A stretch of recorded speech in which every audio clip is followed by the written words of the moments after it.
You're closing on this one?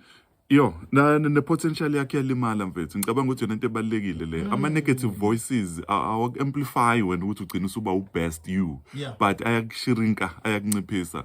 So that's why ingakho mabuka lento ye-resilience, bathi ngisho ukuyocela usizo noma uye for counseling is part of resilience, you know. Ukuthi uma usenkingeni uhambe uyocela usizo uthi ngizizwa ngathi because i-resilience mfethu ukuze ube ne-resilience ufanele ube ne-true judgment. Okay. Yebo. Lokho ama-negative voices ayacloude bese yakunciphisa. So izona zinto ey'limaza abantu. Umuntu obambe lento namhlanje lento ye-resilience ukuthi ngisho ngathi wakhona umuntu oshonile, ngisho ngathi wakhona umuntu ogulayo, ngisho ngathi wamfethu emsebenzini bathi useless. To be able to bounce back from that.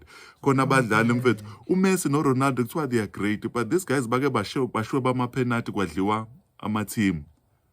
Kwabhalwa negatively ngabo kwathiwa they are finished.